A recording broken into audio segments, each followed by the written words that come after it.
옛날 어느 산골 마을에 사람들 발길이 좀처럼 닿지 않는 아주 깊고 깊은 골짜기가 하나 숨겨져 있었답니다.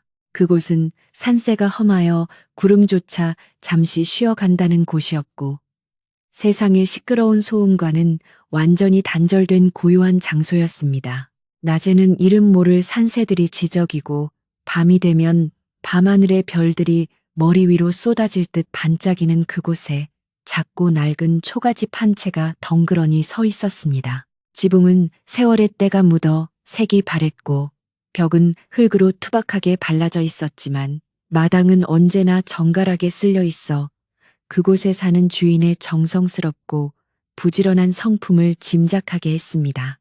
마을 사람들은 그 골짜기를 신성하게 여겨 함부로 들어가지 않았으나 가끔 나무꾼들이 멀리서 그 집에서 피어오르는 밥 짓는 연기를 보며 누군가 살고 있음을 알 뿐이었습니다. 그 외딴 초가집의 주인은 허리가 굽은 꼬부랑 할머니였는데 평생을 홀로 이 깊은 산속에서 지내온 분이었습니다. 할머니는 가족도 없이 외롭게 살았지만 얼굴에는 늘 온화한 미소가 떠나지 않았고 눈빛은 맑은 호수처럼 깊고 따뜻했습니다. 마을 사람들은 가끔 산 아래로 내려오는 할머니를 마주칠 때면 마치 살아있는 부처님을 뵙는 것 같다 하여 산속의 생불이라 부르며 존경했습니다. 할머니는 산에서 나는 약초를 캐거나 텃밭을 일구며 소박하게 살았고 짐승이나 벌레조차 함부로 죽이지 않을 만큼 자비로운 마음씨를 가지고 계셨습니다. 자연과 하나 되어 살아가는 할머니의 삶은 마치 흐르는 물처럼 조용하고 평화로웠습니다. 어느덧 산천초목이 붉게 물들던 가을이 지나고 겨울이 문턱까지 다가온 늦가을의 어느 날이었습니다. 그해 가을은 유난히 날씨가 변덕스러웠는데 그날 밤은 하늘이 뚫린 듯 비가 쏟아지고 거센 바람이 몰아치기 시작했습니다. 골짜기를 타고 불어오는 바람은 마치 성난 짐승이 울부짖는 소리처럼 들렸고 빗줄기는 낡은 초가집 지붕을 뚫을 기세로 세차게 두드려댔습니다. 앙상해진 나뭇가지들이 서로 부딪히며 내는 소리는 스산하기 그지없었고 온 세상이 어둠과 비바람 속에 갇혀버린 듯한 무서운 밤이었습니다. 할머니는 방문을 꼭 걸어 잠그고 방 아랫목에 앉아 묵묵히 바느질을 하며 이 밤이 무사히 지나가기를 기도하고 있었습니다. 밤이 깊어갈수록 비바람의 기세는 더욱 흉포해져만 갔고 낡은 문풍지는 쉴 새 없이 파르르 떨며 비명을 질렀습니다. 촛불마저 바람에 흔들려 위태롭게 춤을 추던 그때 할머니의 귀에 빗소리와 바람소리 사이로 기이한 소리가 들려왔습니다. 처음에는 그저 바람이 문틈을 파고드는 소리이겠거니 생각하고 넘기려 했으나 소리는 끊어질 듯 이어지며 계속해서 들려왔습니다. 그것은 마치 짐승이 다쳐서 끙끙 앓는 소리 같기도 했고 누군가 고통 속에서 가느다랗게 내뱉는 신음 같기도 했습니다. 할머니는 바느질하던 손을 멈추고 귀를 쫑긋 세워 바깥의 동정을 살폈습니다. 이 험한 날씨에 산짐승이 길을 잃었나? 할머니는 혼잣말을 중얼거리며 걱정스러운 눈빛으로 문 쪽을 바라보았습니다. 바람 소리가 워낙 거세어 잘못 들은 것일 수도 있었지만 마음 한구석에 피어오르는 불안감은 쉽게 가라앉지 않았습니다. 할머니는 평생을 산에서 살아오며 자연의 소리에 익숙해져 있었기에 그 소리가 단순한 바람 소리가 아님을 직감할 수 있었습니다. 그것은 분명 생명을 가진 무언가가 도움을 요청하는 절박한 소리였습니다. 할머니는 주저하지 않고 자리에서 일어나 벽에 걸려있던 낡은 등잔에 불을 붙여들었습니다. 비바람이 몰아치는 칠흑 같은 어둠 속으로 나가는 것은 위험한 일이었지만 생명을 외면할 수 없는 할머니의 착한 심성이 발걸음을 재촉했습니다. 끼익하는 소리와 함께 방문을 열자 차가운 비바람이 순식간에 방 안으로 들이닥쳐 촛불을 꺼트릴 듯 위협했습니다. 할머니는 옷깃을 단단히 여미고 한 손으로 등잔불을 감싸준 채 조심스럽게 마루로 나갔습니다. 누구 없소? 밖에 누가 있는 게요? 할머니의 목소리는 거센 바람소리에 묻혀 흔적도 없이 사라져버렸습니다. 채마루 끝까지 나아가 등잔을 높이 들어 주위를 비추어 보았지만 보이는 것은 세차게 내리꽂히는 빗줄기와 어둠뿐이었습니다. 할머니가 다시 방으로 들어가려던 찰나 마루밑 구석진 곳에서 웅크리고 있는 검은 형체가 희미한 불빛에 비쳤습니다. 할머니는 깜짝 놀라 한 걸음 물러섰다가 다시 용기를 내어 그 검은 형체 쪽으로 등잔을 가까이 댔습니다. 그곳에는 짐승이 아닌 사람이 쓰러져 있었습니다. 그것도 다 좋게 자라지 않은 어린아이의 모습이었습니다. 아이는 흠뻑 젖은 채로 낡은 옷을 입고 있었고 추위와 고통에 못 이겨 몸을 사시나무 떨듯 떨고 있었습니다.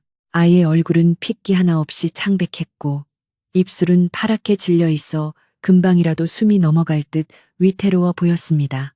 할머니는 아이고 이게 무슨 변고란 말이냐 하고 소리치며 급히 아이에게 다가갔습니다. 아이는 이미 의식을 잃은 듯 할머니가 흔들어 깨워도 아무런 반응이 없었고 오직 가느다란 신음만을 내뱉을 뿐이었습니다. 아이의 몸은 빗물에 젖어 얼음장처럼 차가웠고 이대로 두었다가는 동사할 것이 분명했습니다. 할머니는 늙고 쇠약한 몸이었지만 어디서 그런 힘이 솟아났는지 아이를 살려야겠다는 일념 하나로 아이를 부축해 일으켰습니다.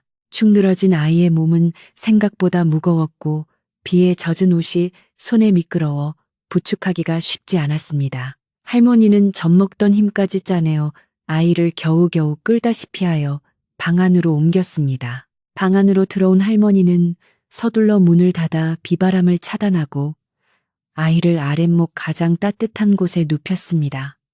그리고는 젖은 옷을 벗기기 시작했습니다.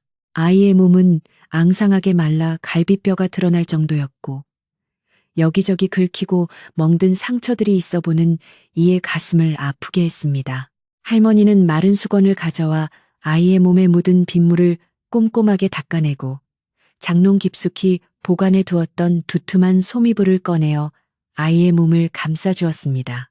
하지만 아이의 떨림은 좀처럼 멈추지 않았고 체온은 여전히 낮았습니다. 할머니는 아이의 온몸을 녹이기 위해 자신의 손을 비벼 따뜻하게 만든 뒤 아이의 차가운 손과 발을 주물러 주기 시작했습니다.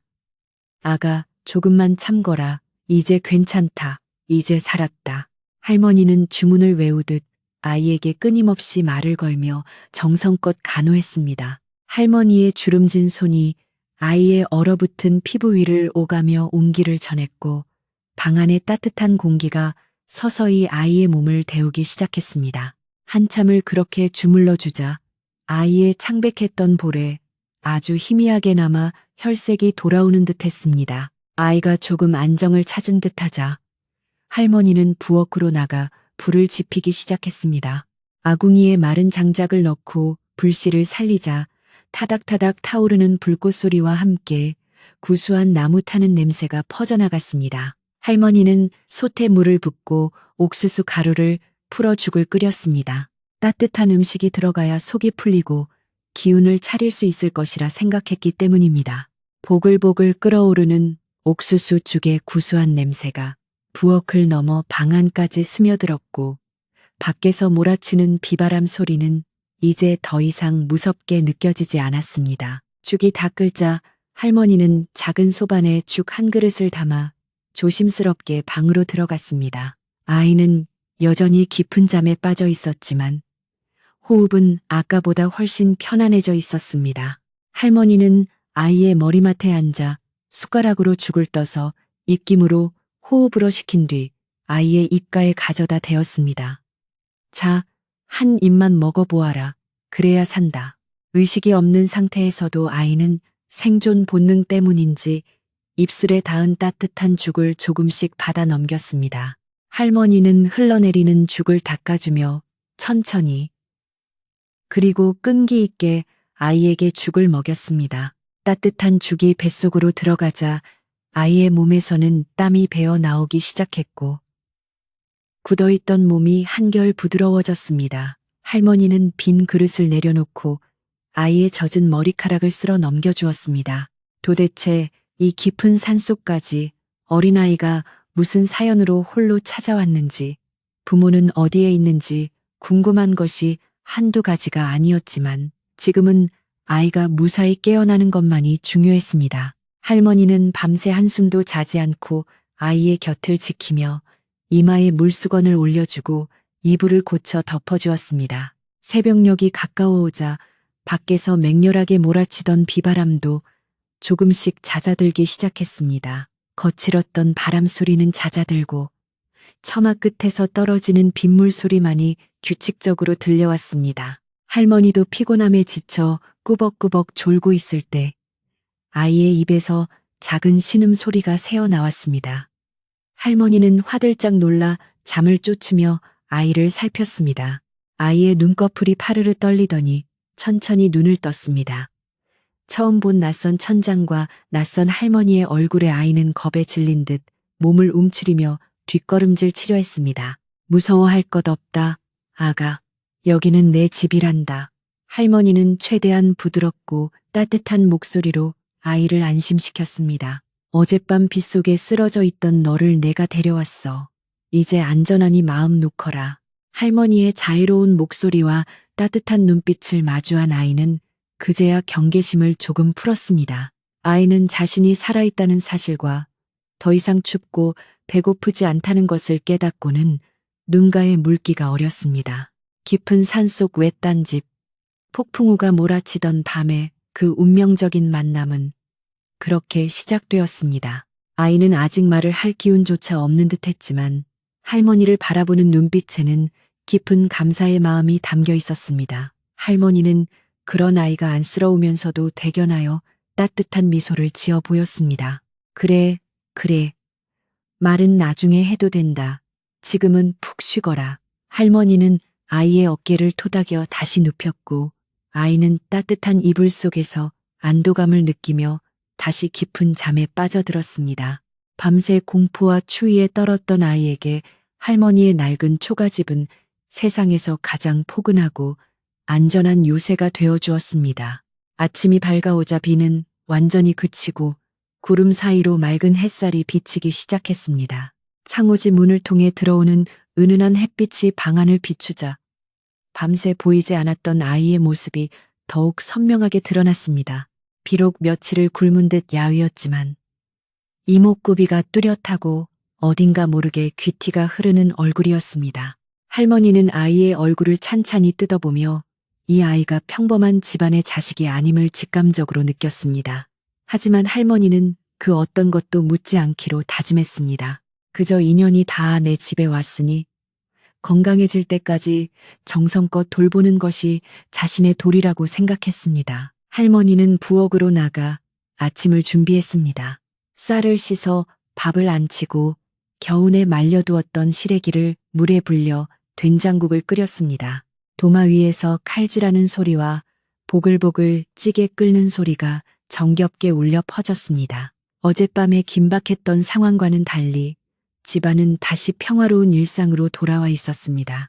하지만 방 안에는 새로운 생명이 숨쉬고 있었고 할머니의 마음속에도 오랜만에 누군가를 위하는 설렘과 기쁨이 자리 잡았습니다. 얼마 후 아이가 부스스한 모습으로 방문을 열고 나왔습니다.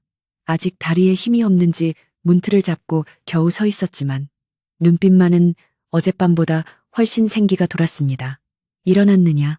배고플 텐데 어서 와서 아침 먹거라. 할머니는 밥상을 차려 마루로 내오며 아이를 반갑게 맞이했습니다. 김이 모락모락 나는 하얀 쌀밥과 구수한 시래기 된장국, 그리고 몇 가지 나물 반찬이 차려진 소박한 밥상이었지만 아이에게는 세상 그 어떤 진수성찬보다 귀해 보였습니다. 아이는 쭈뼛거리며 밥상 머리에 앉았고 할머니가 숟가락을 쥐어주자 허겁지겁 밥을 먹기 시작했습니다. 천천히 먹거라, 채알라. 할머니는 물 한 그릇을 떠주며 아이를 흐뭇하게 바라보았습니다. 밥 한 그릇을 깨 눈 감추듯 비운 아이는 그제야 배가 부른지 쑥스러운 표정으로 할머니를 쳐다보았습니다. 할머니, 고맙습니다. 정말 고맙습니다. 아이의 목소리는 작고 떨렸지만 그 안에 담긴 진심은 할머니의 가슴을 뭉클하게 만들었습니다. 할머니는 아이의 손을 꼭 잡아주며 말했습니다. 고맙긴 사라져서 내가 더 고맙다. 이름이 무엇이냐? 할머니의 물음에 아이는 잠시 머뭇거리더니 작은 목소리로 대답 대신 고개를 저었습니다. 할머니는 아이가 이름을 밝히고 싶지 않아 한다는 것을 눈치채고 더 이상 묻지 않았습니다. 그래, 이름이 뭐 중요하겠느냐? 그저 건강하게 지내면 그만이지. 할머니의 배려에 아이는 안도하며 옅은 미소를 지었습니다. 그렇게 두 사람의 기묘한 동거는 시작되었습니다. 산속 깊은 곳, 세상과 단절된 그곳에서 할머니와 정체불명의 소녀는 서로에게 의지하며 잊지 못할 겨울을 맞이할 준비를 하고 있었습니다. 하지만 그들은 아직 알지 못했습니다. 이 만남이 훗날 나라를 뒤흔들 큰 사건의 시작이 될 줄은, 그리고 그들의 운명이 얼마나 깊게 얽혀 있는지를 말입니다.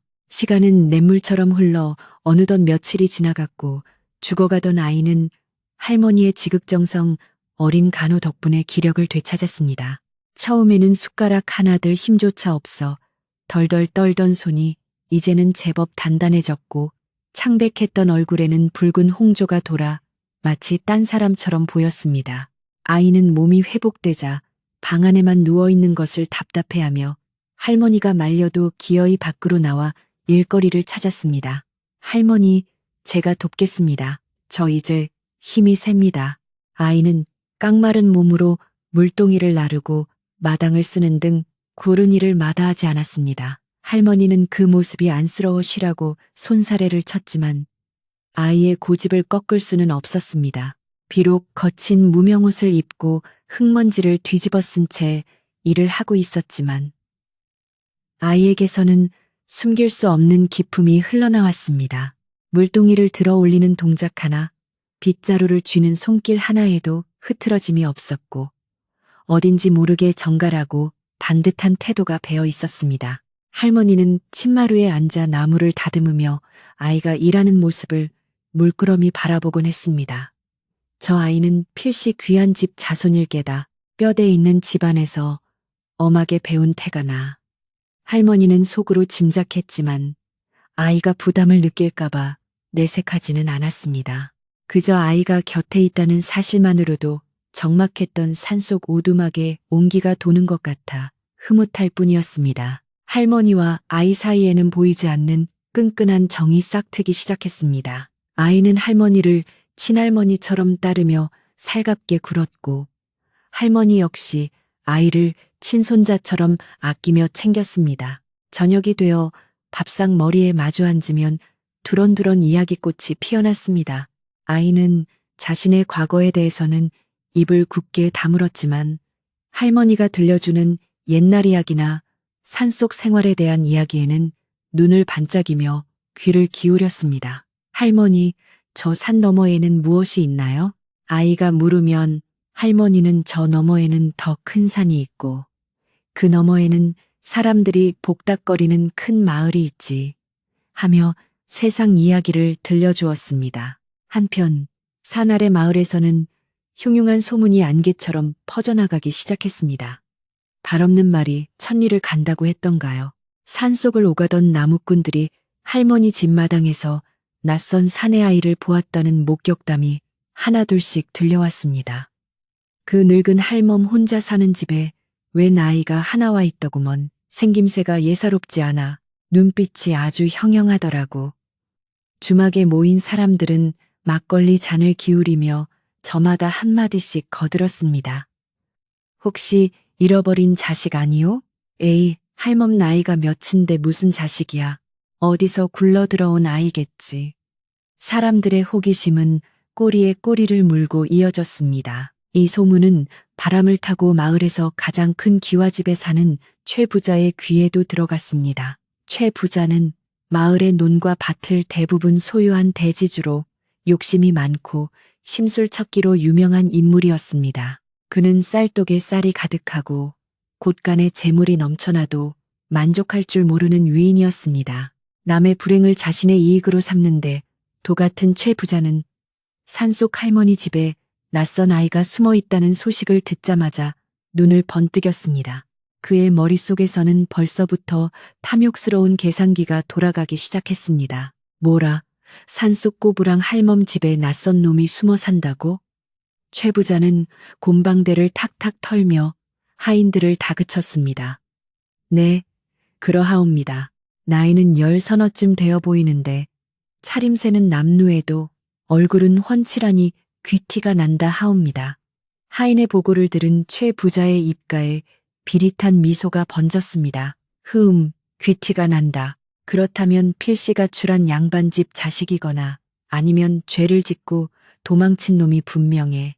요즘 관가에서 도망친 노비나 죄인을 잡아오면 포상금을 두둑이 준다고 하지 않았더냐?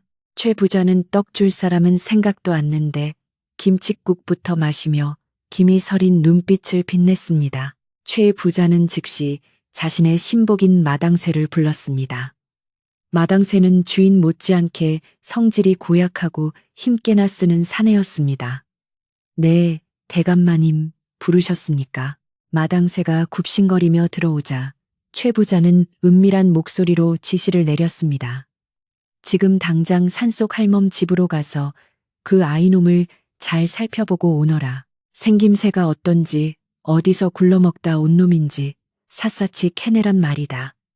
만약 관가에 수배된 놈이면 우리에게 큰 돈이 굴러들어 올 것이다. 마당쇠는 주인의 말뜻을 알아듣고 음흉한 웃음을 지으며 고개를 조아렸습니다. 염려 마십시오.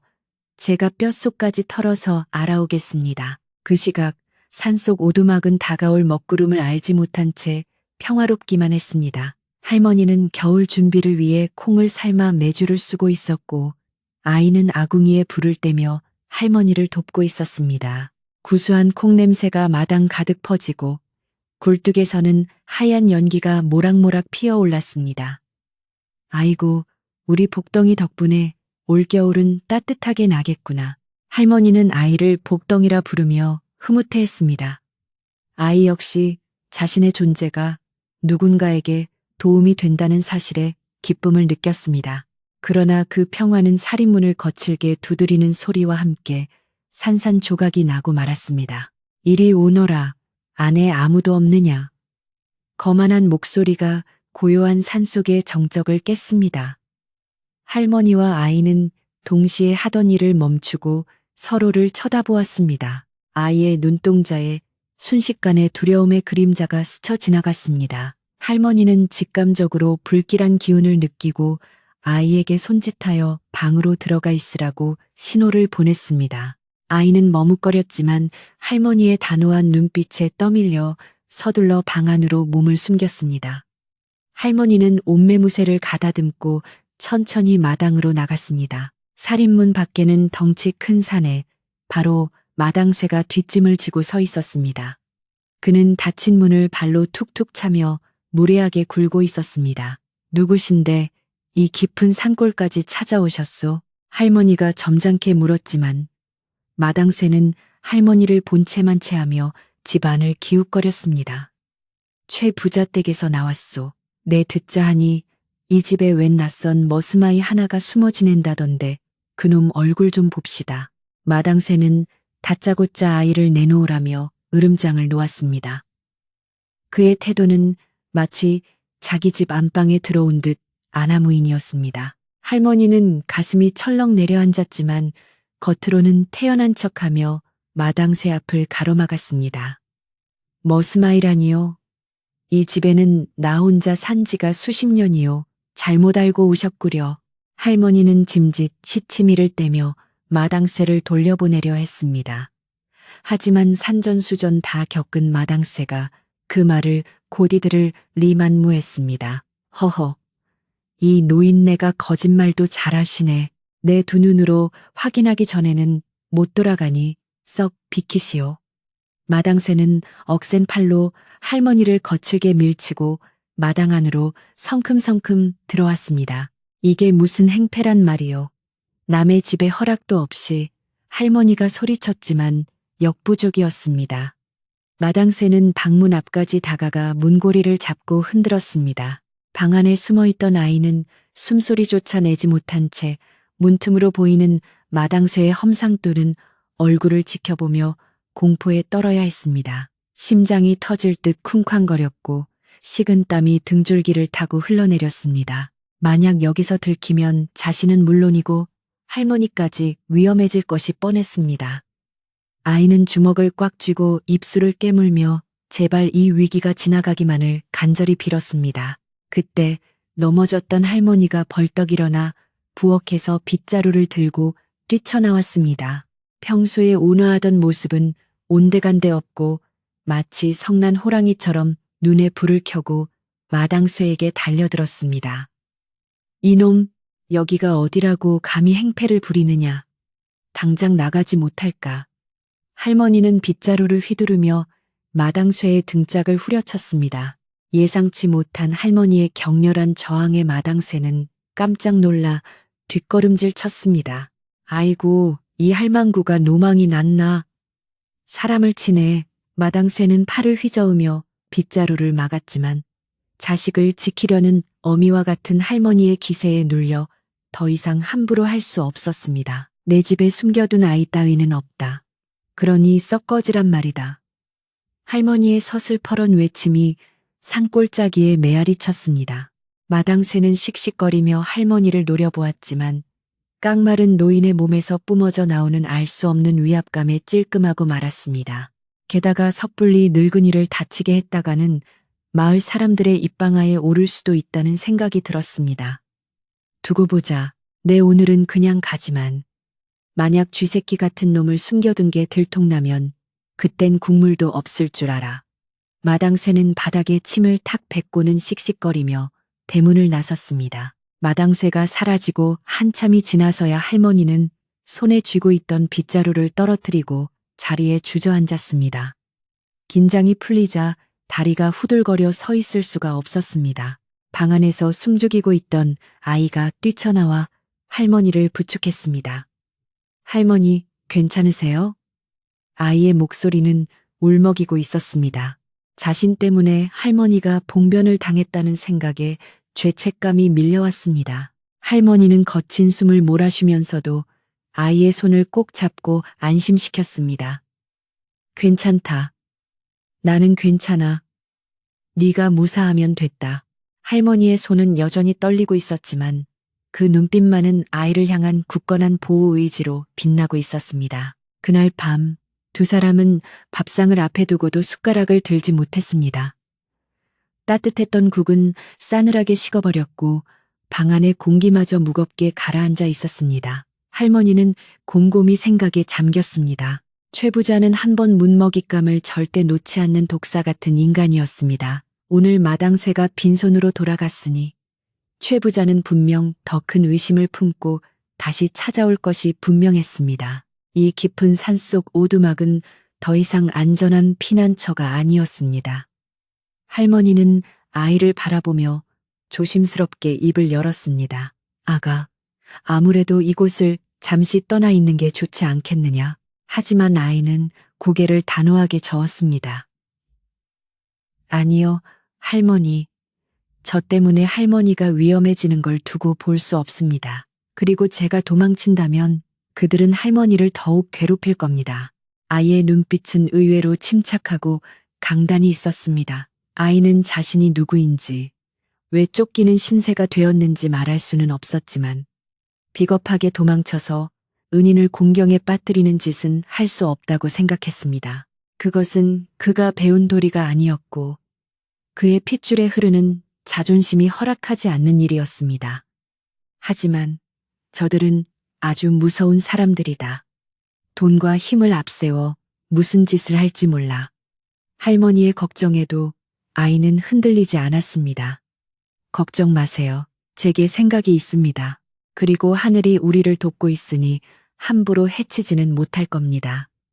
아이는 오히려 할머니를 위로하며 의젓한 모습을 보였습니다. 할머니는 그런 아이가 대견하면서도 한편으로는 불안한 마음을 감출 수 없었습니다. 겨우 10여 세 남짓한 어린아이의 몸에서 어떻게 저런 당당함이 나올 수 있는지 놀라울 따름이었습니다. 밤은 깊어가고 산짐승 울음소리가 더욱 구슬프게 들려왔습니다. 할머니는 잠들지 못하고 뒤척이며 앞으로 닥칠 일을 걱정했습니다. 최 부자가 노리는 것이 단순히 아이의 노동력이 아님을, 그 뒤에 더 큰 탐욕이 도사리고 있음을 본능적으로 느꼈기 때문입니다. 혹시 아이가 정말로 나라에서 찾는 중요한 인물은 아닐까 하는 의구심도 들었지만 할머니는 고개를 저어 생각을 떨쳐냈습니다. 누구든 상관없었습니다. 지금 이 순간 이 아이는 할머니가 목숨을 걸고 지켜야 할 소중한 손자일 뿐이었습니다. 다음 날 아침부터 할머니 집 주위에는 낯선 인기척이 맴돌기 시작했습니다. 최 부자가 보낸 감시자들이 집 주위를 에워싸고 염탐을 시작한 것입니다. 그들은 숲속에 숨어 집안을 훔쳐보거나 짐승 흉내를 내며 위협적인 분위기를 조성했습니다. 아이는 방 밖으로 한 발자국도 나가지 못했고 할머니는 물을 기르러 가는 것조차 조심스러워졌습니다. 보이지 않는 감옥에 갇힌 듯한 답답하고 숨막히는 시간들이 이어졌습니다. 최 부자는 서서히 그리고 집요하게 할머니와 아이의 숨통을 조여오고 있었습니다. 마을에는 소문이 더욱 부풀려져 퍼졌습니다. 최 부자가 그러는데 그 아이가 흉악한 도적대의 자식이라더라. 아니야, 역병을 옮기는 귀신 씨인 아이라던데. 근거 없는 헛소문들이 꼬리에 꼬리를 물고 퍼져나가며 마을 사람들을 불안하게 만들었습니다. 사람들은 이제 산 쪽을 바라보는 것조차 꺼리게 되었고 할머니를 동정하던 시선도 점차 두려움과 의심으로 바뀌어 갔습니다. 최 부자는 이러한 공포를 이용해 자신의 행동을 정당화하려 했습니다. 그는 마을 사람들을 선동하여 할머니 집을 압박할 계획을 세우고 있었습니다. 사태가 심상치 않게 돌아가자 평소 할머니에게 약초를 사가던 마을 의원 어르신이 몰래 찾아와 귀띔을 해주었습니다. 할멈, 조심하게. 최 부자가 관가에 고변을 넣는다고 하네. 며칠 내로 포졸들이 들이닥칠지도 몰라. 아이를 빨리 피신시키는 게 좋을 거야. 의원의 말에 할머니의 얼굴은 사색이 되었습니다. 관가까지 개입된다면 일은 걷잡을 수 없이 커질 것이었습니다. 할머니는 덜덜 떨리는 손으로 의원의 옷자락을 잡고 애원했습니다. 어르신, 제발 도와주십시오. 저 아이는 죄가 없습니다. 그저 갈 곳 없는 불쌍한 아이일 뿐입니다. 의원은 안타까운 표정으로 한숨을 쉬었습니다. 내 힘으로 어찌할 수 있는 일이 아니네. 최 부자의 돈줄이 워낙 세서 관가 사람들도 꼼짝 못해. 부디 몸조심하게. 의원은 서둘러 자리를 떴고 할머니는 망연자실하여 마당에 서 있었습니다. 하늘은 잔뜩 흐려 있어 금방이라도 눈이 쏟아질 것 같았습니다. 차가운 바람이 칸 마당을 휩쓸고 지나가며 마른 낙엽들을 이리저리 굴렸습니다. 할머니는 결심을 굳힌 듯 입술을 앙다물었습니다. 내 목숨이 붙어 있는 한 절대 저 아이를 내어주지 않으리라. 그날 저녁 아이는 유난히 말이 없었습니다. 방 안의 공기는 무겁게 가라앉아 있었고 등잔불 심지가 타들어가는 소리만이 유독 크게 들렸습니다. 아이는 무언가 결심한 듯 굳은 표정으로 앉아 있었습니다. 그는 자신이 떠나야 할 때가 왔음을 직감하고 있었습니다. 하지만 몸이 아직 완전히 회복되지 않은 상태에서 한겨울 산을 넘는 것은 자살행위나 다름없었습니다. 진퇴양난의 상황 속에서 할머니와 아이는 서로를 지키기 위해 각자의 마음속에서 치열한 싸움을 벌이고 있었습니다. 탐욕의 그림자는 이제 문턱 바로 앞까지 다가와 검은 입을 벌리고 그들을 삼키려 하고 있었습니다. 밤은 깊어가고 산속의 정막은 무거웠지만 초가집 안의 공기는 여느 때와 달리 뜨겁게 달아오르고 있었습니다. 며칠간 이어진 최 부자의 협박과 보이지 않는 감시, 그리고 언제 들이닥칠지 모른다는 극심한 긴장감이 아이의 몸을 다시금 무너뜨린 것입니다. 저녁 숟가락을 놓자마자 아이는 식은땀을 흘리며 자리에 눕더니 이내 불덩이 같은 고열에 시달리기 시작했습니다. 할머니가 급히 이마에 손을 짚어보니 손이 데일 듯 뜨거웠습니다. 아이는 고통스러운 신음을 내뱉으며 이리저리 몸을 뒤척였고 입술은 바짝 타들어가고 있었습니다. 밖에서는 흉흉한 소문이 돌고 안에서는 아이가 사경을 헤매니 할머니의 속은 숯검정처럼 까맣게 타들어갔습니다. 할머니는 서둘러 찬물을 떠와 수건을 적셔 아이의 이마와 목을 닦아주기 시작했습니다. 아가, 정신 차리거라. 이 고비를 넘겨야 한다. 할머니의 간절한 목소리에도 아이는 깊은 댐에 빠진 듯 눈을 뜨지 못했습니다. 열에 들뜬 아이는 헛소리를 중얼거리기 시작했는데 평소의 차분한 말투와 달리 다급하고 두려움에 찬 목소리였습니다. 피해야 합니다. 저들이 옵니다. 아바마마. 아이의 입에서 흘러나온 아바마마 라는 단어에 할머니의 손이 잠시 멈칫했습니다. 보통의 아이라면 아버지나 아버님이라 부를 터인데 왕실에서나 쓸 법한 호칭이 튀어나오자 할머니의 가슴에 의문이 돌 하나를 던진 듯 묵직하게 내려앉았습니다. 시간이 지날수록 아이의 증세는 악화되어 갔습니다. 온몸이 불덩이처럼 달아오르면서도 오한이 드는지 턱을 딱딱 부딪히며 떨었습니다. 할머니는 장롱 깊숙한 곳에서 아껴두었던 무명천을 꺼내 미지근한 물에 적신 뒤 아이의 땀에 젖은 옷을 벗기고 몸을 닦아내려 했습니다. 옷이 흠뻑 젖어 차갑게 식으면 체온을 더 뺏길까 염려되었기 때문입니다. 할머니가 아이의 저고리 고름을 풀고 옷깃을 조심스럽게 제치는 순간 아이의 품속에서 무언가 묵직하고 반짝이는 물건이 툭 하고 바닥으로 떨어졌습니다. 흙바닥에 떨어지는 소리가 꽤나 청명하여 근심 가득했던 방 안의 공기를 날카롭게 갈랐습니다. 할머니는 깜짝 놀라 바닥에 떨어진 물건을 집어들었습니다. 등잔불 아래서 그 물건의 정체가 드러나자 할머니의 눈이 휘둥그레지고 숨이 턱 막혀왔습니다. 그것은 평범한 놀이개나 장신구가 아니었습니다. 손바닥만 한 크기의 최상급 배곡으로 만들어진 옥패였는데 그 표면에는 구름 속을 노니는 용의 형상이 정교하게 조각되어 있었습니다. 옥의 빛깔은 마치 양지방양의 비계처럼 희고 부드러웠으며 조각된 용은 금방이라도 옥을 뚫고 승천할 듯 기세가 등등했습니다. 할머니는 비록 산속에서 평생을 살았지만 세상을 보는 눈이 어둡지는 않았습니다. 용은 오직 나라님과 그 핏줄만이 사용할 수 있는 신성한 상징임을 모를 리 없었습니다. 세상에, 이럴 수가. 할머니의 손이 사시나무 떨듯 떨리기 시작했습니다. 아이가 평범한 집안의 자식이 아닐 거라 짐작은 했었지만 이 정도일 줄은 꿈에도 생각지 못했습니다. 이 옥패는 아이가 왕실의 핏줄, 어쩌면 왕자나 그에 준하는 고귀한 신부님을 증명하는 명백한 증표였습니다. 할머니는 그제야 아이에게서 느껴지던 범상치 않은 기품과 쫓기는 신세임에도 잃지 않았던 당당함, 그리고 잠결에 내뱉은 아바마마라는 말의 의미를 완전히 이해할 수 있었습니다. 이 산속 오두막에 누워있는 야위고 병든 소녀는 바로 나라의 지존이 될 수도 있는 존귀한 분이었던 것입니다. 할머니는 옥패를 쥔 손을 가슴에 품고 주위를 두리번거렸습니다. 아무도 보는 이 없는 방 안이었지만 마치 누군가 이 엄청난 비밀을 엿듣기라도 할까봐 두려움이 엄습했습니다. 만약 최부자가 이 사실을 알게 된다면 어떻게 될까?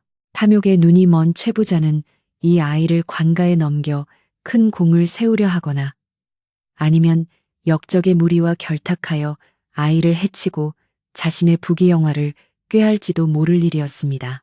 어느 쪽이든 아이의 목숨은 바람 앞에 등불처럼 위태로워질 것이 뻔했습니다. 할머니는 식은땀이 흐르는 것을 느끼며 이 비밀을 무덤까지 가져가야겠다고 굳게 다짐했습니다. 할머니는 옥패를 다시 아이의 속적삼 깊은 곳, 심장과 가장 가까운 주머니에 조심스럽게 넣어주었습니다. 그리고는 옥깃을 단단히 여며 밖에서는 절대 보이지 않게 했습니다. 귀하신 분이 어찌하여 이 누추한 곳까지 오시게 되었습니까? 얼마나 무섭고 고단하셨을까? 할머니는 아이의 창백한 얼굴을 쓸어내리며 하염없이 눈물을 흘렸습니다. 이제 아이는 단순히 보호해야 할 불쌍한 고아가 아니었습니다. 할머니가 목숨을 바쳐서라도 지켜내야 할 주군이자 이 나라의 미래였습니다. 할머니의 마음속에서 두려움은 사라지고 대신 비장한 결의가 그 자리를 채웠습니다. 한편 산 아래 최 부자의 기와집 사랑방에서는 늦은 밤까지 술판이 벌어지고 있었습니다. 최 부자는 값비싼 비단 방석에 비스듬히 기대 앉아 연거푸 술잔을 비우고 있었지만 표정은 심기가 매우 불편해 보였습니다.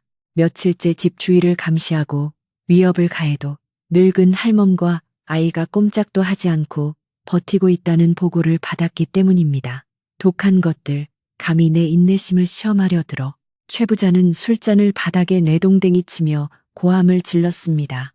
깨진 사기 조각이 사방으로 튀고 주위에 있던 하인들은 벌벌 떨며 고개를 숙였습니다. 그때 눈치 빠른 마당쇠가 쪼르르 달려와 최 부자의 귀에 대고 속삭였습니다.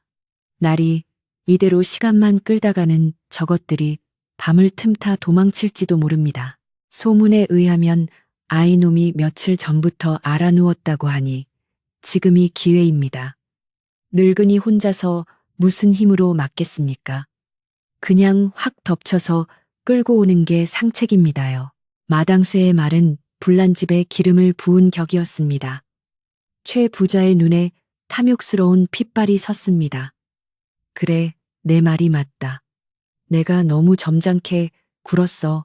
쥐새끼 한 마리 잡는데 무슨 예의가 필요하겠느냐. 최 부자는 자리에서 벌떡 일어나며 명령을 내렸습니다.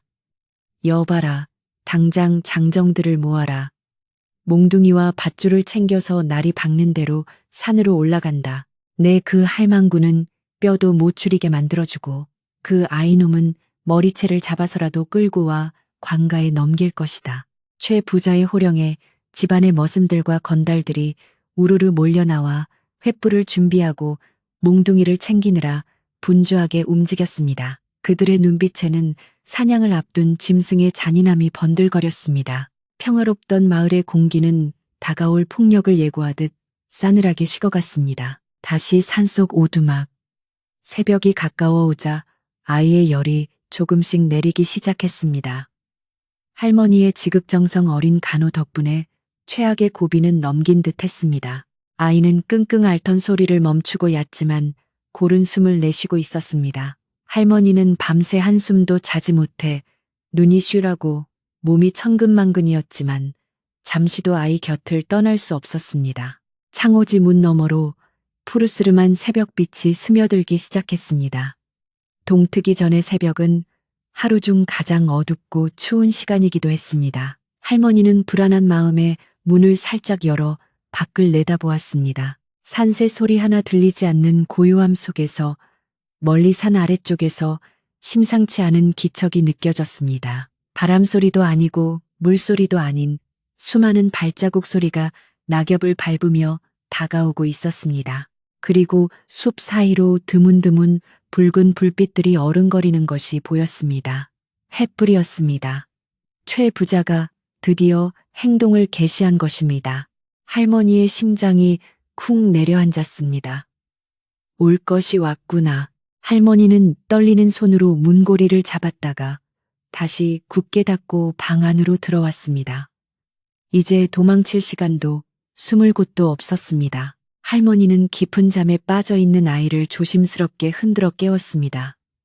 도련님, 도련님, 일어나세요. 할머니는 평소처럼 아가라고 부르지 않고 정중하게 도련님이라 불렀습니다. 아이가 힘겹게 눈을 뜨자 할머니는 비장한 표정으로 말했습니다. 저들이 오고 있습니다. 마음을 단단히 먹으셔야 합니다. 아이는 잠이 덜 깬 눈으로 할머니를 바라보다가 밖에서 들려오는 웅성거리는 소리에 정신이 번쩍 든 듯했습니다. 아이는 이불을 박차고 일어나 앉았습니다. 병색이 완연한 얼굴이었지만 그 눈빛만은 옥패에 새겨진 용처럼 강렬하게 빛나고 있었습니다. 할머니, 죄송합니다. 저 때문에. 아이가 울먹이며 말하려 하자 할머니는 아이의 입을 손으로 막으며 고개를 저었습니다. 그런 말씀 마십시오. 도련님을 모시게 된 것은 제 평생의 영광이자 하늘의 뜻입니다. 제가 늙은 몸 하나 바쳐서라도 도련님을 지킬 것이니 도련님께서는 절대 기죽지 마시고 당당하셔야 합니다. 할머니의 눈에는 물기가 어려 있었지만 목소리에는 흔들림이 없었습니다. 두 사람은 서로를 바라보며 무언의 약속을 나누었습니다. 살아서 함께 이 문을 나설 수 없을지라도 마음만은 굽히지 말자고. 점점 가까워지는 발자국 소리와 거친 고함 소리가 고막을 때렸습니다. 와, 저기 있다, 저 집이다. 횃불을 든 무리들이 오두막을 에워싸기 시작했습니다. 마당은 순식간에 대낮처럼 환해졌고 창호지 문 위로 수많은 그림자가 일렁거렸습니다. 이놈들 썩 나오지 못할까. 안 나오면 불을 질러버리겠다. 최 부자의 앙칼진 목소리가 새벽 공기를 갈랐습니다. 쾅, 쾅, 쾅. 누군가 대문을 발로 차는 소리가 들렸고 낡은 살인문은 금방이라도 부서질 듯 위태롭게 흔들렸습니다. 방 안에서 아이는 옷매무새를 가다듬었습니다. 비록 남루한 무명옷을 입고 있었지만 그는 허리를 곧게 펴고 마음을 가라앉혔습니다. 품속에 든 옥패가 가슴을 뜨겁게 달구는 듯했습니다. 그는 자신이 누구인지, 어떤 핏줄을 타고났는지 다시 한번 되새겼습니다. 두려움에 떨며 숨는 것은 왕실의 법도가 아니었습니다. 아이는 깊은 숨을 들이쉬고 할머니를 향해 고개를 끄덕였습니다. 나가겠습니다. 제가 직접 나가서 저 무지한 자들을 꾸짖겠습니다. 아이의 목소리에는 병약함은 사라지고 위엄이 서려 있었습니다. 할머니는 앞장서서 방문을 활짝 열었습니다. 찬 새벽바람과 함께 매캐한 횃불 연기 냄새가 확 끼쳐왔습니다. 마당에는 최 부자를 비롯해 수십 명의 장정들이 몽둥이를 들고 살기등등하게 서 있었습니다. 그들의 험상궂은 얼굴들이 불빛에 비쳐 마치 지옥의 야차들처럼 보였습니다. 할머니는 쇳마루에 꼿꼿이 서서 그들을 내려다보았습니다. 네, 이놈들, 여기가 어디라고 감히 횃불을 들고 난동이냐. 하늘이 무섭지도 않으냐. 할머니의 호통에 잠시 좌중이 조용해졌지만 곧 최 부자가 비웃음을 터뜨리며 앞으로 나섰습니다. 하하하, 늙은이가 드디어 미쳤구나. 하늘? 내 돈과 권력이 곧 하늘이다. 여봐라, 저 할망구를 끌어내고 그 뒤에 숨은 쥐새끼를 잡아라. 최 부자의 명령이 떨어지자 마당쇠와 하인들이 으르렁거리는 갯떼처럼 툇마루로 달려들었습니다. 할머니는 두 팔을 벌려 방문을 막아섰지만 건장한 사내들의 힘을 당해낼 재간이 없었습니다. 거친 손길이 할머니의 어깨를 잡아채고 밀치는 순간 멈추어라 하는 서리빨 같은 외침이 방 안에서 터져 나왔습니다. 그 목소리는 비록 소년의 것이었으나 천둥처럼 울림이 크고 위엄이 있어 난동을 부리던 사내들의 발을 순간적으로 묶어버렸습니다. 방안 어둠 속에서 한 소년이 천천히 걸어 나왔습니다. 병색이 짙어 창백한 얼굴이었지만 눈빛만은 횃불보다 더 뜨겁게 타오르고 있었습니다. 소년은 팻마루에 서서 난폭한 무리들을 차가운 눈으로 쏘아보았습니다. 그 서슬퍼런 기세에 압도된 건달들이 주춤거리며 뒷걸음질 쳤습니다. 최 부자만이 콧방귀를 뀌며 소년을 노려보았습니다. 오호라, 내 놈이 그 숨어 살던 쥐새끼로구나. 제법 양반 흉내를 내는구나. 최 부자는 빈정거리며 소년에게 다가갔습니다.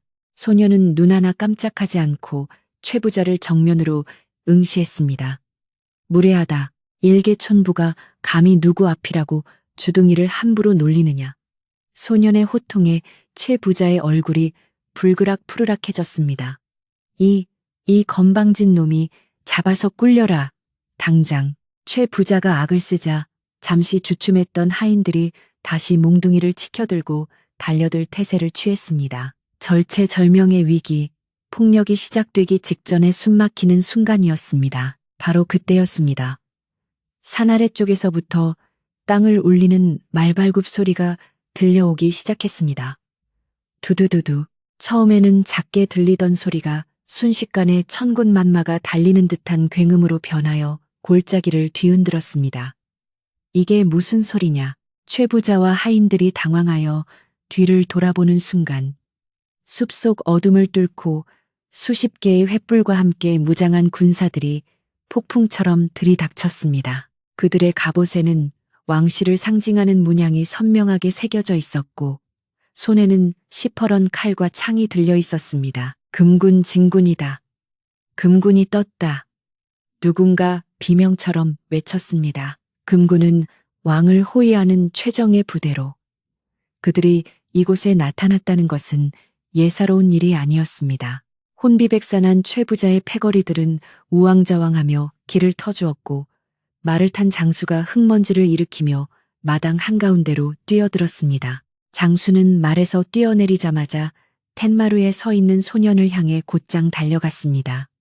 그리고는 흙바닥에 무릎을 꿇고 머리를 조아리며 쩌렁쩌렁한 목소리로 외쳤습니다. 전하, 소신, 늦게 도착하여 죽을 죄를 지었나이다. 옥체 만강하셨사옵니까? 그 순간 마당에는 찬물을 끼얹은 듯한 정적이 흘렀습니다. 횃불 타는 소리만이 타닥타닥 들릴 뿐 최부자도 마당쇠도 심지어 할머니조차 숨을 쉴 수 없었습니다. 전하라니 지금 눈앞에 서 있는 이 아위고 병든 소년이 바로 이 나라의 임금이란 말인가. 모든 진실이 밝혀지는 순간 최 부자의 얼굴은 하얗게 질려 사색이 되었고 다리에 힘이 풀려 그 자리에 주저앉고 말았습니다. 옥패의 비밀이 그리고 소년의 진짜 신분이 만천하에 드러나는 순간이었습니다. 산골짜기 오두막 마당에 내려앉은 정적은 실로 무거웠습니다. 방금 전까지 고함을 지르며 난동을 부리던 최부자와 그의 하인들은 마치 벼락을 맞은 나무처럼 그 자리에 굳어버렸습니다. 금군 대장의 우렁찬 목소리가 메아리치고 난 뒤 산속에는 오직 바람이 나뭇가지를 스치는 소리와 횃불이 타닥타닥 타오르는 소리만이 남았습니다. 땅바닥에 무릎을 꿇은 금군 대장의 갑옷 위로 새벽의 푸르스름한 빛이 반사되어 번쩍였고 그 뒤로 도열한 병사들의 서슬퍼런 기세는 보는 이의 오금을 저리게 만들기에 충분했습니다. 최 부자는 자신이 지금 꿈을 꾸고 있는 것이기를 간절히 바랐으나 살을 애는 듯한 새벽바람과 무릎에 닿는 차가운 흙바닥의 감촉은 이것이 피할 수 없는 현실임을 뼈저리게 알려주고 있었습니다. 큰마루에 서 있던 소년. 아니, 이제는 이 나라의 지존이라 불리는 어린 왕은 천천히 숨을 골랐습니다. 병색이 완연하여 창백했던 얼굴에는 어느새 제왕의 위엄이 서려 있었고 남루한 무명옷조차도 마치 용포인 양 그 기품을 가리지 못했습니다. 왕은 떨고 있는 최부자를 향해 천천히 시선을 돌렸습니다. 그 눈빛은 가을 서리보다 차갑고 한겨울 눈보라보다 매서웠습니다. 고개를 들라 왕의 낮지만 힘있는 목소리가 조용히 울려 퍼졌습니다. 최부자는 감히 고개를 들 생각조차 하지 못하고 이마를 땅에 지식인 채 벌벌 떨기만 했습니다. 그의 입에서는 의미를 알 수 없는 비명 섞인 신음만이 흘러나오고 있었습니다. 자신의 탐욕이 불러온 결과가 이토록 참혹할 줄은 꿈에도 상상하지 못했을 것입니다. 내 너에게 고개를 들라 명하였다. 왕의 목소리에 다시 한번 힘이 실리자 최 부자는 마치 보이지 않는 끈에 끌려 올라가듯 억지로 고개를 들었습니다. 공포와 절망으로 일그러진 그의 얼굴은 땀과 흙먼지로 범벅이 되어 차마 눈뜨고 볼 수 없을 지경이었습니다. 왕은 그런 최 부자를 내려다보며 차가운 어조로 물었습니다. 너는 자신이 가진 재물과 힘이 하늘보다 높다고 여겼느냐? 힘없는 노인과 병든 아이를 핍박하고 네 멋대로 생사를 결정하려 들다니 네 죄가 얼마나 크고 무거운지 정녕 알지 못했단 말이냐. 왕의 질책은 추상과 같아서 듣는 이들의 가슴을 서늘하게 만들었습니다. 최 부자는 입술을 달달 떨며 변명을 늘어놓으려 했으나 혀가 굳어 말 한마디 제대로 나오지 않았습니다. 전하, 소인은 그저 도둑이 든 줄 알고 최 부자는 횡설수설하며 비굴하게 목숨을 구걸했습니다. 그러나 왕은 더 이상 그의 변명을 듣고 싶지 않다는 듯 손을 들어 제지했습니다. 도둑, 진정 내 눈에는 평생을 산속에서 선하게 살아온 할머니와 갈 곳 없는 아이가 도둑으로 보였더란 말이냐. 아니면 네 마음속에 들어앉은 탐욕이라는 도둑이 너의 눈을 멀게 한 것이냐. 왕의 전곡을 찌르는 말에 최 부자는 다시 바닥에 머리를 쳐박고 통곡했습니다. 죽을 죄를 지었사옵니다. 제발 목숨만은 살려주시옵소서. 그의 애원 소리가 산골짜기에 울려 퍼졌지만 그곳에 모인 누구도 그에게 동정의 시선을 보내지 않았습니다. 인과응보, 뿌린 대로 거둔다는 옛말이 하나 틀린 것 없음을 보여주는 순간이었습니다. 왕은 금군 대장에게 눈짓을 보냈습니다. 대장은 즉시 부하들에게 명령을 내렸습니다. 여봐라, 어명을 능멸하고 백성을 괴롭힌 저 대역 죄인들을 당장 포박하여라. 군사들이 일사불란하게 움직여 최부자와 마당쇠 그리고 그들을 따르던 하인들을 제압했습니다. 몽둥이를 들고 설치던 건달들은 군사들의 위세에 눌려 저항 한번 해보지 못하고 순순히 밧줄에 묶였습니다. 아이고, 나리, 한 번만 봐주십시오. 여기저기서 살려달라는 아우성이 터져 나왔지만 군사들은 단호했습니다. 마을 사람들을 공포에 떨게 했던 최 부자의 위세는 하루아침에 물거품처럼 사라지고 이제는 죄인의 신분으로 전락하여 처참하게 끌려가는 신세가 되었습니다.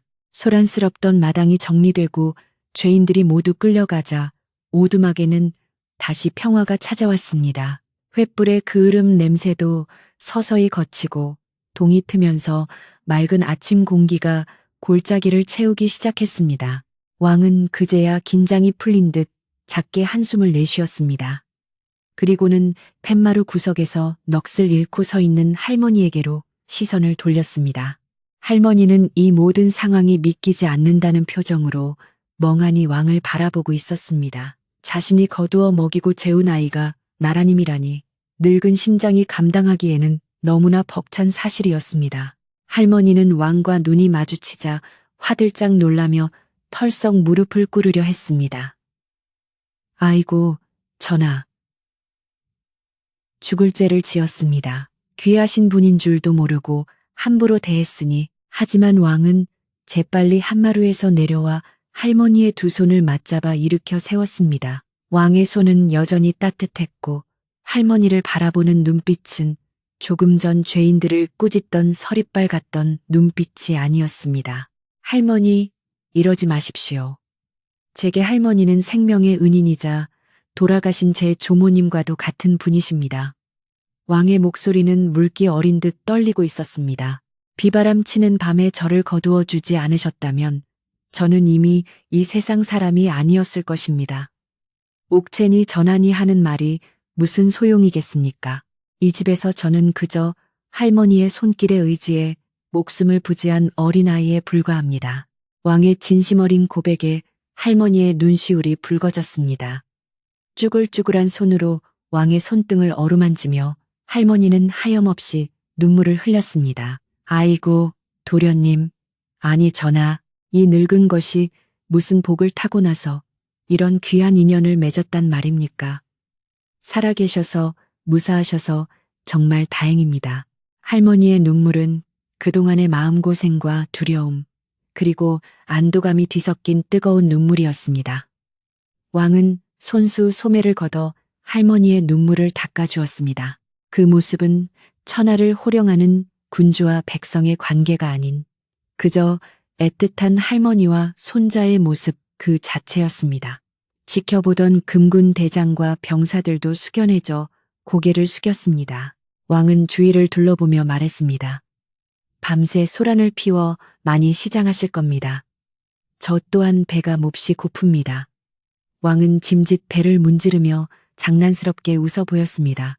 긴장된 분위기를 풀고 할머니를 안심시키려는 배려였습니다.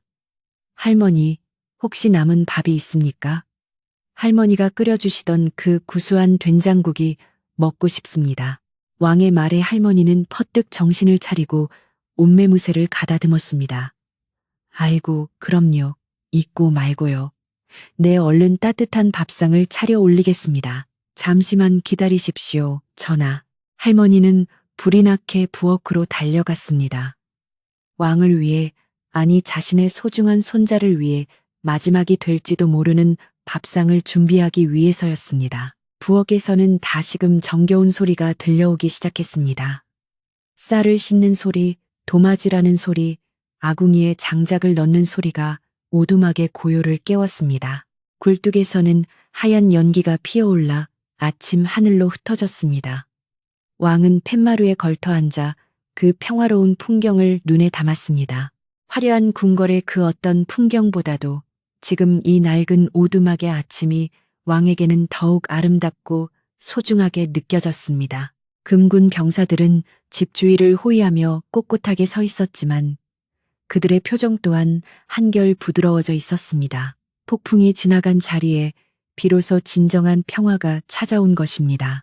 잠시 후 할머니는 정성스럽게 차린 소반을 들고 나왔습니다. 갓 지은 하얀 쌀밥과 보글보글 끓는 된장국, 그리고 텃밭에서 딴 싱싱한 채소와 나물들이 소박하게 차려져 있었습니다. 비록 금그릇이나 옥그릇에 담긴 수라상은 아니었지만 그 안에 담긴 정성은 세상 그 무엇과도 비교할 수 없는 것이었습니다. 전하, 차린 것은 없지만 많이 드십시오. 할머니가 조심스럽게 상을 내려놓자 왕은 숟가락을 들며 환하게 웃었습니다. 이 세상에서 가장 맛있는 밥상입니다. 잘 먹겠습니다. 왕은 체면도 잊은 채 밥을 크게 떠서 입안 가득 넣었습니다.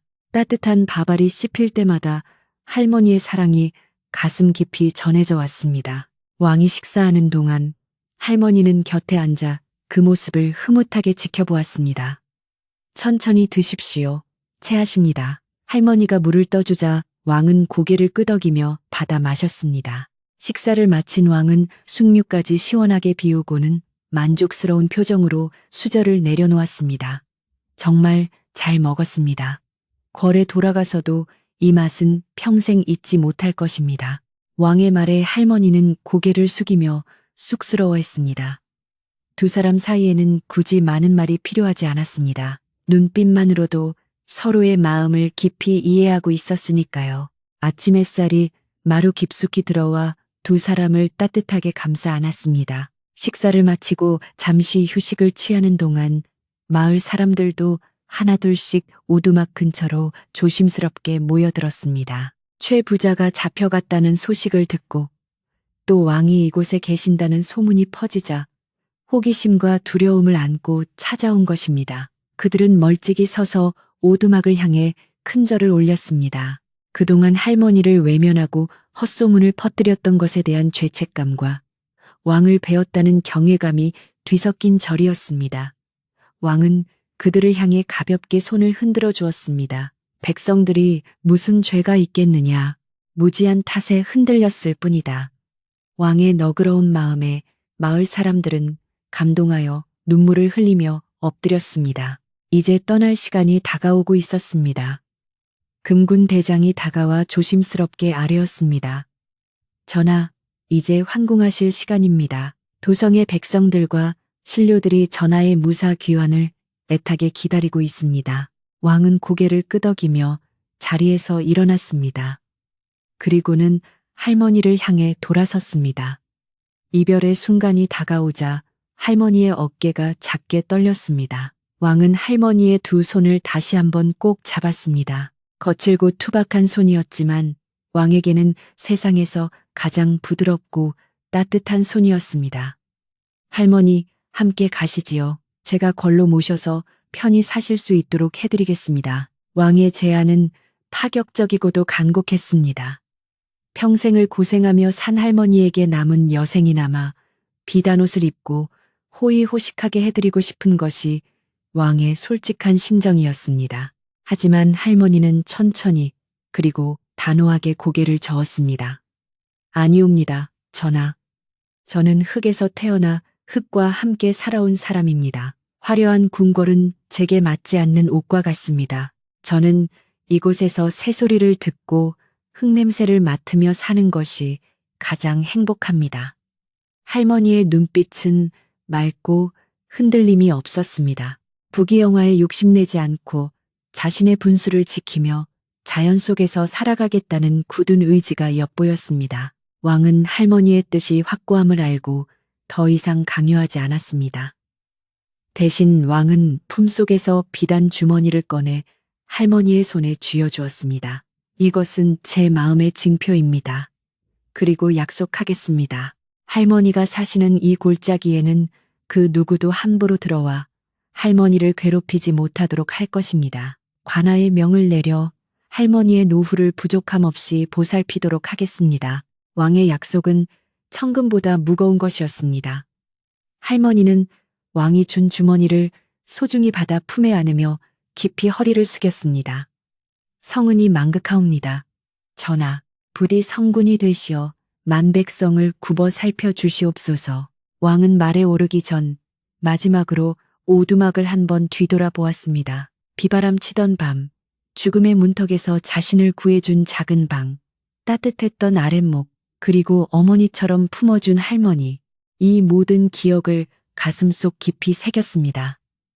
출발하라. 금군 대장의 외침과 함께 왕을 태운 말은 천천히 움직이기 시작했습니다. 수많은 군사들이 그 뒤를 따랐고 웅장한 행렬은 골짜기를 빠져나가기 시작했습니다. 할머니는 살인문 앞에 서서 왕의 모습이 보이지 않을 때까지 손을 흔들고 또 흔들었습니다. 행렬이 완전히 사라지고 흙먼지가 가라앉자 골짜기에는 다시금 깊은 고요가 찾아왔습니다. 하지만 이전의 적막함과는 다른 평온하고 따뜻한 고요였습니다. 할머니는 텅 빈 마당에 서서 한참 동안 왕이 떠난 길을 바라보았습니다. 가슴 한구석이 뻥 뚫린 듯 허전했지만 동시에 가슴 벅찬 자부심과 따뜻한 추억이 그 자리를 채웠습니다. 할머니는 왕이 앉았던 뺀마루에 걸터 앉아 가만히 눈을 감았습니다. 귓가에는 아직도 할머니하고 부르던 어린 왕의 목소리가 들리는 듯 했습니다. 집안 구석구석, 마당의 돌멩이 하나하나에 왕과의 추억이 서려 있었습니다. 할머니는 부엌으로 들어가 설거지를 시작했습니다. 그릇이 달그락거리는 소리가 맑고 경쾌하게 울려 퍼졌습니다. 비록 몸은 다시 혼자가 되었지만 마음만은 더 이상 외롭지 않았습니다. 세상에서 가장 귀한 손자를 두었으니 이보다 더 큰 행복이 어디 있겠습니까? 할머니는 그릇을 씻으며 나직하게 노래를 흥얼거렸습니다. 그것은 슬픔의 노래가 아닌 감사의 노래이자 축복의 노래였습니다. 산새들도 할머니의 노래에 화답하듯 지적이었고 햇살은 오두막 지붕 위로 눈부시게 쏟아져 내렸습니다. 폭풍우가 지나간 자리에 핀 꽃처럼 오두막은 더욱 단단하고 아름답게 빛나고 있었습니다. 이제 이곳은 단순한 오두막이 아니라 왕의 마음이 머물다간 성스러운 공간이 된 것입니다. 왕이 떠나고 난 뒤 깊은 산골짜기 오두막에는 다시금 고요가 찾아왔습니다. 수많은 군사들의 발자국 소리와 말발굽 소리가 휩쓸고 지나간 자리에 남은 것은 이전보다 더 깊고 아득한 적막뿐이었습니다. 하지만 그 적막은 예전처럼 외롭거나 쓸쓸한 느낌이 아니었습니다. 마치 따뜻한 온기가 방 안 구석구석에 스며든 듯 공기 자체가 부드럽게 변해 있었습니다. 할머니는 왕이 떠난 길을 한참이나 바라보다가 방으로 들어와 왕이 머물렀던 아랫목을 가만히 쓰다듬어 보았습니다. 그곳에는 어린 왕의 체온이 아직 남아있는 듯 따스했습니다. 할머니는 왕이 남기고 간 비단 주머니를 장롱 깊숙한 곳, 가장 소중한 물건을 두는 자리에 고이 모셔두었습니다. 그것은 제물로서의 가치 때문이 아니라 손자 같았던 어린 왕의 마음이 담긴 정표였기 때문입니다. 그날 이후로 할머니의 삶에는 작지만 큰 변화들이 생기기 시작했습니다. 왕의 약속대로 관아에서 파견된 관리들이 정기적으로 산을 올라와 쌀과 흙감 그리고 생필품을 조용히 놓고 갔습니다. 처음에는 할머니가 한사코 거절하며 돌려보내려 했으나 관리들은 이것은 엄영이옵니다. 저희가 돌아가면 문책을 당하니 부디 거두어 주십시오. 라며 간곡히 부탁했습니다. 할머니는 그들의 입장을 헤아려 마지못해 물건들을 받았지만 결코 사치스러운 물건은 받지 않았습니다. 비단 옷이나 값비싼 고기 대신 거친 무명천과 곡식만을 받으며 예전과 다름없는 소박한 삶을 이어갔습니다. 할머니에게 중요한 것은 물질적인 풍요가 아니라 왕이 자신을 잊지 않고 있다는 그 사실 하나였습니다. 마을 사람들의 태도 또한 완전히 달라졌습니다. 예전에는 할머니를 그저 산속에 사는 기이한 노인 정도로 여겼거나 최부자의 헛소문에 속아 경계하기도 했으나 이제는 누구도 할머니를 함부로 대하지 않았습니다. 사람들은 산 아래를 지나갈 때면 오두막 쪽을 향해 정중하게 고개를 숙였고 가끔 산을 오르는 나무꾼들은 할머니 집마당에 산나물이나 버섯을 몰래 놓고 가기도 했습니다. 할머니는 그런 마을 사람들의 변화에 으스대거나 교만해하지 않고 언제나처럼 온화한 미소로 그들을 대했습니다.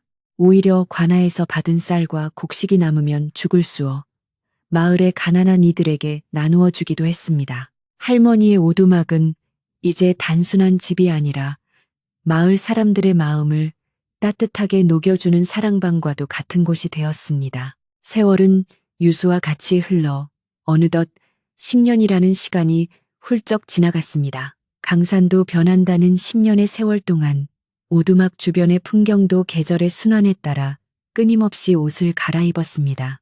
봄이 되면 진달래와 철쭉이 온 산을 붉게 물들이며 생명의 기운을 뽐냈고 여름이면 울창한 녹음과 시원한 계곡 물소리가 더위를 식혀주었습니다.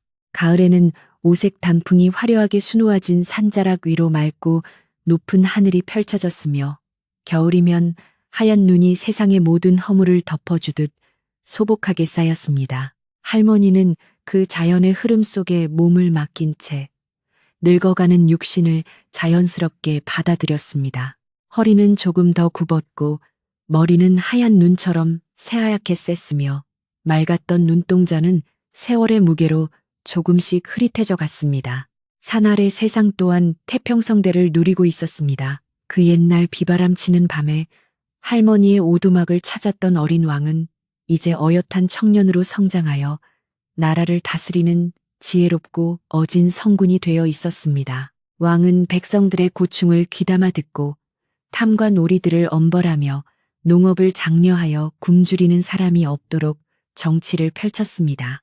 사람들은 입을 모아 왕의 선정 산정을 칭송했고 거리마다 웃음꽃이 피어났습니다. 왕은 궁궐의 높은 담벼락 안에 있으면서도 마음 한구석에는 늘 그 산골짜기 오두막과 할머니를 품고 있었습니다. 힘들고 지칠 때마다 왕은 할머니가 끓여주던 따뜻한 옥수수 죽과 거칠지만 따스했던 손길을 떠올리며 다시금 마음을 다잡곤 했습니다. 어느 늦가을 찬바람이 불기 시작하여 낙엽이 우수수 떨어지던 날이었습니다. 궁궐 후원에서 떨어지는 낙엽을 바라보던 왕은 문득 참을 수 없는 그리움에 사로잡혔습니다.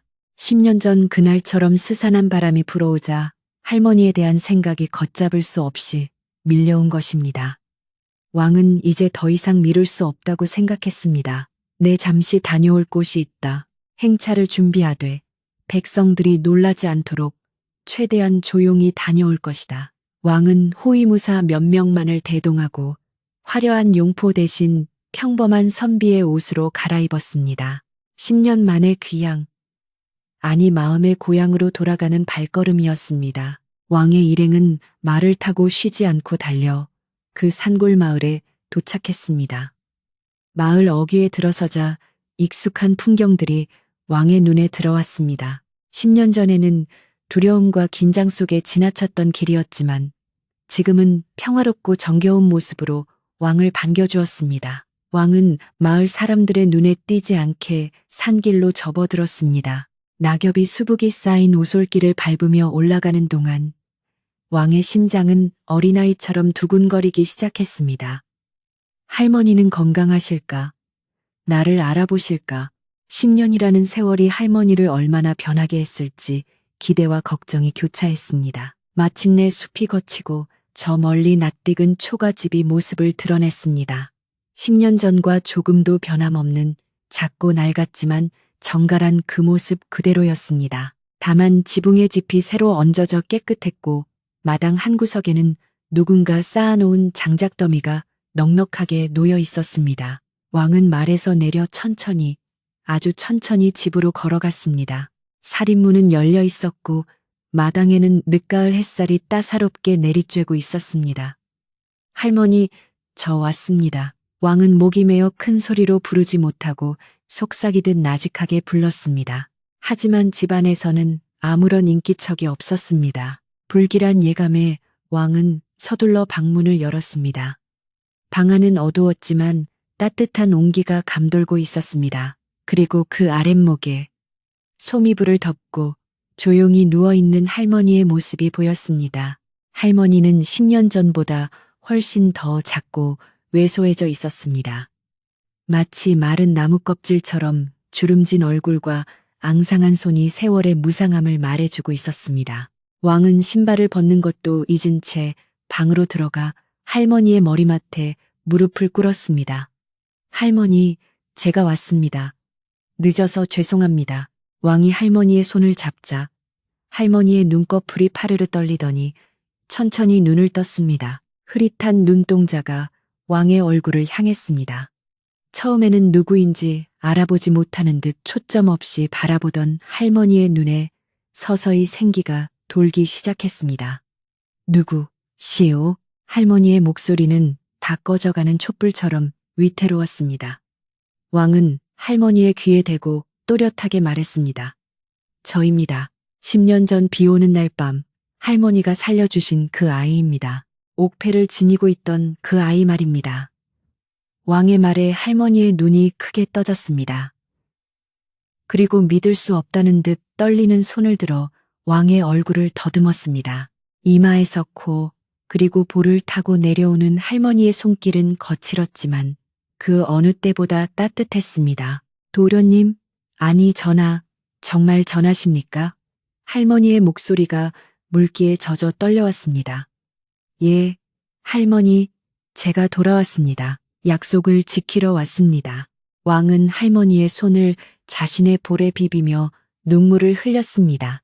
할머니는 그제야 환하게 미소를 지었습니다. 이 세상의 것이라고는 믿기지 않을 만큼 평온하고 아름다운 미소였습니다. 꿈이 아니군요. 죽기 전에 꼭 한번 다시 뵙고 싶었는데 이제 여한이 없습니다. 할머니는 힘겹게 몸을 일으키려 했지만 기력이 다하여 다시 베개 위로 쓰러졌습니다. 왕은 서둘러 할머니를 부축해 편안하게 눕혀드렸습니다. 시장하시지요. 제가 맛있는 밥을 지어드리겠습니다. 10년 전에는 할머니가 저를 살리셨으니 오늘은 제가 할머니를 위해 밥상을 차리겠습니다. 왕은 소매를 걷어붙이고 부엌으로 나갔습니다. 좁고 그을음이 낀 부엌은 10년 전과 똑같았습니다. 왕은 익숙하지 않은 손놀림으로 쌀을 씻고 아궁이에 불을 지폈습니다. 매운 연기가 눈을 찔러 눈물이 났지만 왕은 멈추지 않았습니다.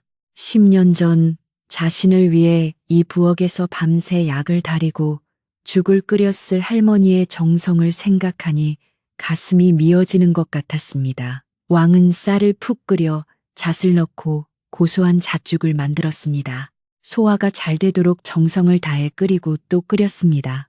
얼마 후 왕은 김이 모락모락 나는 잣죽을 소반에 받쳐들고 방으로 들어갔습니다. 할머니, 일어나 보십시오. 죽이 다 되었습니다.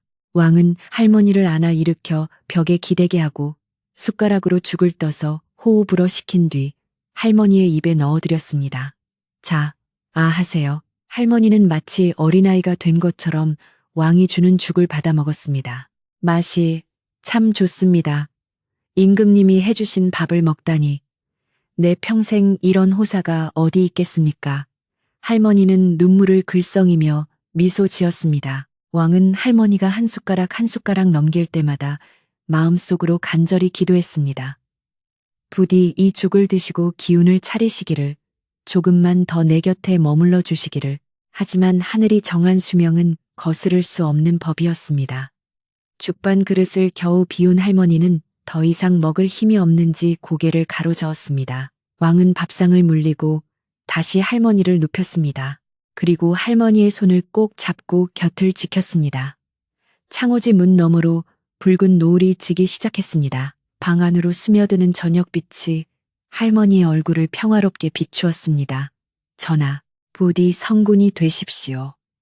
백성들을 자식처럼 아끼고 이 늙은이에게 베풀어 주신 은혜 잊지 않겠습니다. 할머니의 목소리는 점점 작아져 귓속말처럼 들렸습니다. 할머니, 그런 말씀 마십시오. 은혜를 입은 것은 저입니다. 할머니 덕분에 제가 살았고 할머니 덕분에 백성을 사랑하는 법을 배웠습니다. 왕은 흐르는 눈물을 주체하지 못하고 오열했습니다. 할머니는 마지막 힘을 다해 왕의 손을 꽉 잡았습니다. 울지 마십시오. 저는 행복합니다. 아주 행복합니다. 할머니의 시선이 허공을 응시하다가 서서히 눈꺼풀이 내려앉았습니다. 잡고 있던 손의 힘이 스르르 풀리고 고르던 숨소리가 멈추었습니다. 할머니는 마치 고단한 하루 일을 마치고 단잠에 빠진 듯 입가에 옅은 미소를 머금은 채 조용히 숨을 거두었습니다. 왕의 품 안에서 세상에서 가장 편안한 모습으로 이승에서의 소풍을 마친 것입니다. 왕은 할머니의 주검을 끌어안고 한참을 소리내어 울었습니다. 그 울음소리는 산골짜기를 타고 퍼져나가 산짐승들도 숨을 죽이게 만들었습니다. 하지만 그것은 슬픔만의 울음이 아니었습니다. 힘든 시절 자신을 지켜주었던 이에 대한 감사와 마지막 가는 길을 배웅할 수 있었다는 안도감이 섞인 눈물이었습니다. 왕은 날이 밝을 때까지 할머니의 곁을 지키며 마지막 밤을 함께 보냈습니다. 밖에서는 밤새도록 별들이 쏟아질 듯 반짝이며 할머니의 영혼을 위로했습니다. 다음 날 왕은 할머니의 장례를 정중하게 치렀습니다. 화려한 왕실의 장례는 아니었지만 그 어떤 장례보다 엄숙하고 정성스러웠습니다. 마을 사람들이 모두 모여 할머니의 마지막 길을 배웅했고 왕은 상주가 되어 직접 상여를 뒤따랐습니다. 양지 바른 언덕, 오두막이 훤히 내려다 보이는 곳에 할머니를 모셨습니다. 봉분 위에는 할머니가 평소 좋아하던 들꽃들을 심었습니다. 왕은 무덤 앞에 서서 오랫동안 묵념하며 할머니의 명복을 빌었습니다. 그리고 다짐했습니다. 할머니가 보여주신 따뜻한 마음을 평생 잊지 않고 온 세상에 그 사랑을 전하겠노라고. 장례를 마친 후 왕은 할머니의 오두막을 헐지 않고 그대로 보존하도록 명했습니다. 그리고 그 집에 몽심제문 신자라는 이름을 붙였습니다. 꿈속에서도 그리운 마음이 머무는 집, 혹은 꿈처럼 맑고 고운 마음을 기리는 집이라는 뜻이었습니다. 왕은 그곳을 관리할 사람을 두고 갈 곳 없는 나그네나 가난한 사람들이 언제든 와서 쉬어갈 수 있는 쉼터로 만들었습니다. 비바람을 피하고 따뜻한 밥 한 끼를 먹을 수 있는 곳, 세상에 지친 이들이 위로받을 수 있는 곳, 그것이 할머니가 평생 실천해온 삶이었고 왕이 이어가고 싶은 뜻이었습니다. 그 후로도 오랫동안 몽심제 굴뚝에서는 밥 짓는 연기가 끊이지 않았습니다. 몽심제를 찾는 사람들은 그곳에서 하룻밤을 묵으며 신기하게도 마음의 병이 낫거나 잃어버렸던 희망을 되찾곤 했습니다. 사람들은 그곳에 산속의 생불이라 불리던 할머니의 영혼이 머물며 돌봐주기 때문이라 믿었습니다. 몽심제의 갯마루에 앉아 밤하늘의 별을 바라보면 바람결에 할머니의 따뜻한 목소리가 들려오는 듯 했습니다. 괜찮다, 아가, 다 괜찮다. 여기서 푹 쉬고 가거라. 세월은 계속 흘러왕도 그 시절의 사람들도 모두 흙으로 돌아갔지만 몽심제와 그곳에 얽힌 이야기는 전설이 되어 오래오래 전해져 내려왔습니다. 깊은 산속, 험한 비바람이 몰아치는 밤에도 누군가를 위해 등불을 켜두는 따뜻한 마음이 있다면 그곳이 바로 궁궐보다 더 귀한 보금자리라는 것을 사람들은 잊지 않았습니다. 오늘 밤 여러분의 마음속에도 몽심제의 따뜻한 등불이 하나 켜지기를 바랍니다. 모진 비바람도 막아주고 언 마음도 녹여주는 그 포근한 빛 속에서 부디 평안하고 깊은 잠을 주무시길 바랍니다.